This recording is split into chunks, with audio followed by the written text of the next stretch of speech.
안녕하세요. 아동 코칭 전문가 남서울대학교 아동복지학과 도미안 교수입니다. 오늘은 우리 아이 체벌이 훈육에 도움이 될까? 아이 체벌해도 될까요? 라는 주제로 최근 변경된 자녀체벌금지법과 아이에 대한 정서적 학대에 대해서 살펴보겠습니다. 정인이 사건 아시잖아요. 입양한 아이의 사망 사건인데요. 이런 너무나 충격적인 아동학대 사건들을 계기로 민법이 개정되는데요. 원래 민법 915조에 보면 이런 규정이 있습니다. 친권자는 그 자의 보호 또는 교양하기 위하여 필요한 징계를 할 수 있다라는 규정인데, 이 자녀 징계권 조항이 삭제되었다라는 것입니다.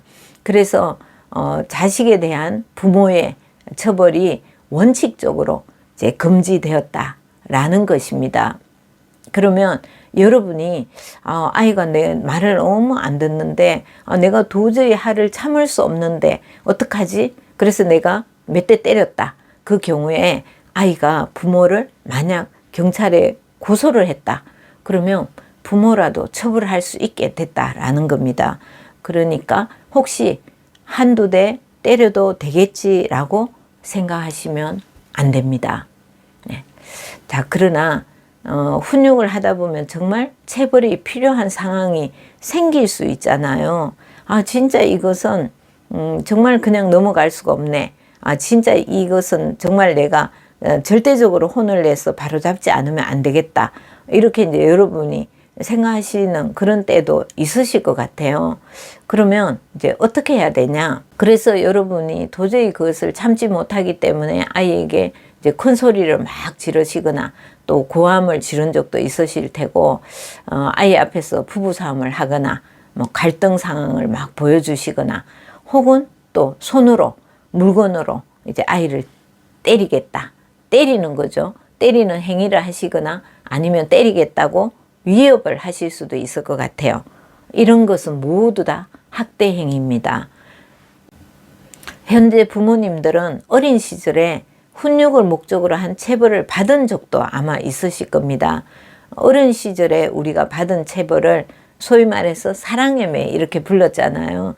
그래서 아이를 잘 훈육하고 잘 교육하기 위해서 사랑의 매는 정말 반드시 필요하다, 이런 생각을 아마 이제 우리는 했고, 특히 나이가 많으신 분들은 더욱 이 사랑의 매가 효과가 있고 적절한 체벌은 아이를 가르치는데 효과적 방법이다 라고 생각할 수도 있으실 겁니다. 실제 이러한 인식은 이 체벌의 대물림 현상으로도 이어진다라는 겁니다. 그러니까 체벌 경험이 있는 부모가 아이를 더 많이 체벌한다고 합니다. 자, 그럼 아동학대 유형에 대해서 조금 살펴보겠습니다. 아동학대에는 여러 가지 유형이 있는데, 그중 신체적 학대는 물론이고 정서적 학대도 아이들에게 정말 치명적입니다. 저는 오늘 정서학대에 대해서 조금 더 많이 말씀을 드리려고 합니다. 정서학대라는 것은 아동에게 행하는 언어적 폭력으로 소리를 지르거나 무시하거나 버리겠다고 반복적으로 말하는 거. 그러니까 여러분이 이야기하다가 너무 말을 안 들으니까 너 그러면 자꾸 그러면 내가 너 버릴 거야? 뭐 예를 들어서 고속도로에 가다가 너 자꾸 그러면 고속도로에 버릴 거야? 이렇게 이제 아이를 버리겠다고 하거나 아니면 다리 밑에서 주웠다. 요즘 물론 그렇게 말씀하시는 분 없겠지만 예전에 우리 많이 그렇게 얘기했잖아요. 쟤는 도대체 누구 닮아서 그렇지? 내가 너 다리 밑에서 주웠는데. 이런 것도 다 정서적 학대에 해당되고요.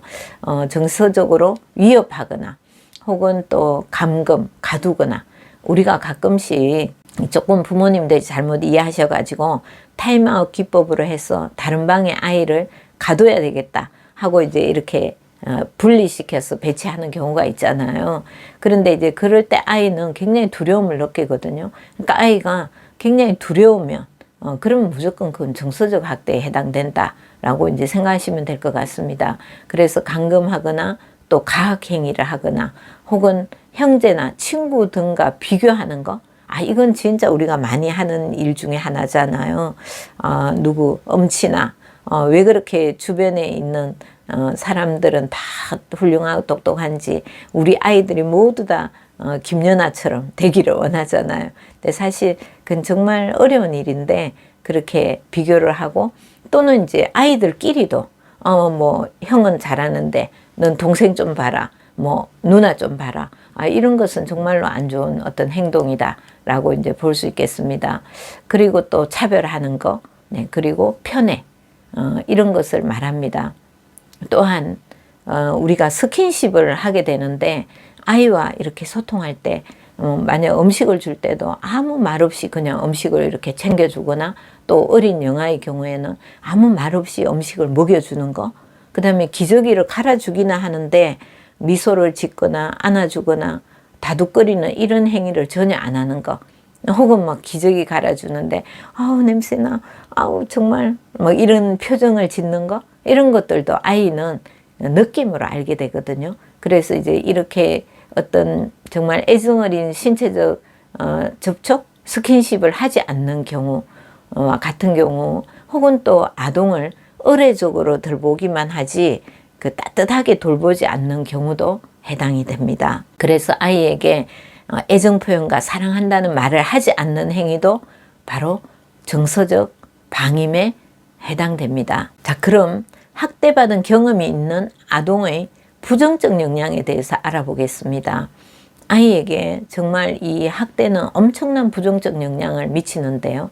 우선 정서지능 지수가 낮아질 수 있습니다. 그리고 왜냐, 뇌에 손상을 가져오기 때문이고요. 그리고 언어 발달이 지체되고 공격성이 높고 자아개념이 부정적이고 사회적으로 굉장히 아이가 위축되고 또 우울증이나 비행 같은 심리적인 문제뿐만 아니라 또래 관계 문제, 학교 적응 문제, 뭐 이런 다양한 그 부정적인 영향을 유발하게 되기도 합니다. 또한 안타깝게도 언어 발달의 결정적 시기를 놓친 경우에는 언어 발달 지체를 초래하기도 합니다. 그리고 아이는 부모를 통해서 안정감을 얻기 때문에 이 부모가 갈등을 막 가질 때 그때 아이는 엄청난 스트레스를 받게 됩니다. 그리고 사실 아이들은 어떤 부모가 갈등을 가지거나 다투거나 막 엄청나게 싸우게 되면 그것이 모두 다 자기 잘못이라고 생각하는 경향이 있거든요. 그래서 아이들이 만약 부모가 뭐 이혼을 하게 되거나 어떻게 되면 나 때문에 우리 부모는 저렇게 됐어, 이런 생각들을 많이 하게 되죠. 많이 하게 되기 때문에 당연히 아이는 눈치를 보게 되고 위축되게 되고 그리고 아이가 건강하게 발달, 성장하는 데 어려움을 가지게 됩니다. 따라서 아이 앞에서는 가급적 싸우지 않으셔야 됩니다.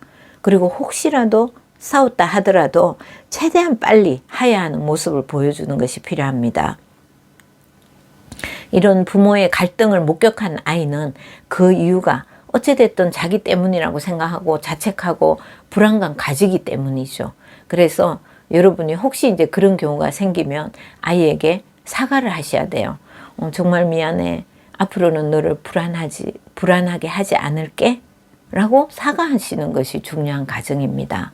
코로나로 인해서 집에 머무르는 시간이 늘어나면서 급증한 정서적 학대, 진짜 정서적 학대가 많이 통계적으로도 늘어났답니다.